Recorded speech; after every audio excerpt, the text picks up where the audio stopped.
Incredibles 2 is directed and written by Brad Bird. The sequel comes 14 years after the original and stars Craig T. Nelson as Mr. Incredible, Holly Hunter as Elastigirl, and Samuel L. Jackson as Frozone. Following the events of the first film, Mr. Incredible is left to care for Jack Jack and the kids, while Elastigirl is out saving the world and helping heroes become legal again. So, there is so much to talk about with this film. I had very low expectations after films like Monsters University, Cars 2, Cars 3. I didn't think that this could deliver the goods, especially after having a really long hiatus. Fortunately, I was wrong. This film is phenomenal. I couldn't believe how well written and how well told the story and the characters are, and how they hold up in today's world. What I kept thinking at the start of the film was this was 14 years ago, before the Marvel Cinematic Universe, before the DC Extended Universe, before we had all these comic book heroes coming at us, months and months and months of assault. How is this going to work now? Because back when it came out, it was kind of a new thing, and I really feel like they delivered a solid story. I think picking up directly after the first film helped. There was no big time jump. There's no events that we've missed. They literally go straight into following the Mine Hunter. Like, it's just crazy. And I really liked the fact that they did the whole Mr. Incredible stays at home while Elastigirl is the hero in the spotlight, without making it in your face with a message. Because there is a message and it's there, but it's not in your face, in your face, in your face, and gonna irritate people. Um, I loved all the other heroes. Sophia Bush is in this, and she is phenomenal. When I heard her, I didn't know it was her, but I'm like, I know this voice. And once I picked it, and I was just like, whoa, you're incredible. Huh, pun. So she basically plays a hero that can create portals. Um, she has this incredible blue hair. Awesome, awesome. And there's a whole bunch of other heroes that show up in this as new characters. And they're given enough time that you know who they are, but not enough to overshadow the Incredibles and the family, which is what this is all about. And again, I talked about this in Hereditary.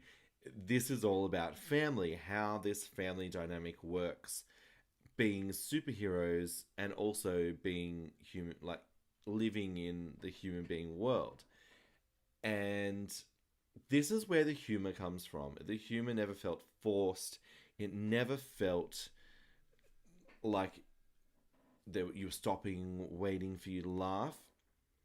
My concern was Jack Jack, was that they were going to shift to a Jack Jack style of humor that would be very immature and very childish and would not cater to me. Fortunately, though, it is the complete opposite.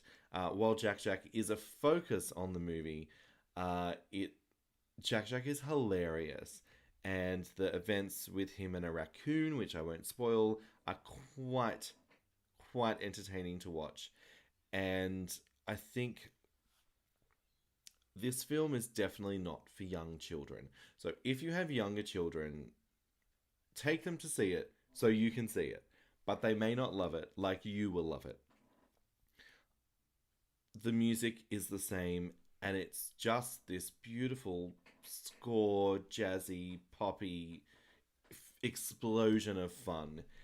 Is probably the only way I can describe it. It is so rewarding. The art style is incredible. Again, drink.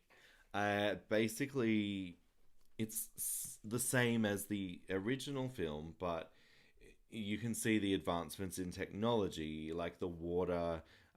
It's a lot crisper, sharper, shadows, just beautiful. The villain, so there is more than one villain, and it's not who they've been advertising, which I liked. Um, the villains were great. I did see the twist coming, so there is a twist, and I knew what it was because it's a trope. But fortunately, they don't play into the tropiness of it. They present the trope, the event happens, and then what you think is going to happen doesn't. Well, that sounds really confusing. Uh, it's not. It's such a joy and a delight to watch. And I really feel like having Brad Bird as the writer and director has helped move the series along, regardless of how long in real world time it's been since the last movie. This movie won a freaking Oscar, like crazy. I didn't even know that. Uh, so I don't know. I loved this one more than the first one. I don't know if I'm in a different point in my life than I was back then, whether I have a better appreciation for movies because I wasn't really into movies back then. I really feel like this is a credible franchise moving forward, and I can't wait to see what Disney do with this. I think having the Incredicoaster at the Disney park is just going to bring a bigger spotlight onto the Incredibles, and hopefully Brad Bird sticks around for a third film, as do the cast. The cast are still on top of their game here. Holly Hunter, stand out. Brian T. Nelson, stand out. Frozone, Samuel L. Jackson, stand out, stand out, stand out. Uh, they just are just beautiful. And these characters that we've loved just from one film. Now it's two films, and I feel like there's definitely a place for them in the future. It's not oversaturating the superhero nature of things. Um, it's it's great. So it's out this Thursday. So make sure you go and check it out. If you're in Australia, like I am, Event Cinemas are actually having Friday night sessions. They're showing it on at 9 p.m. They've got live DJs, they've got alcohol, and no children are allowed.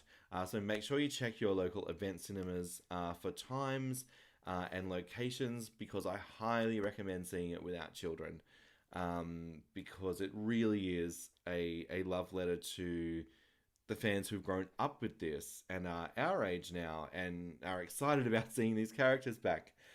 So I give this film a full 5 stars, A plus, thumbs up, whatever you want to do. And I'm Alistair Lethal Leith, and I will see you on the next review.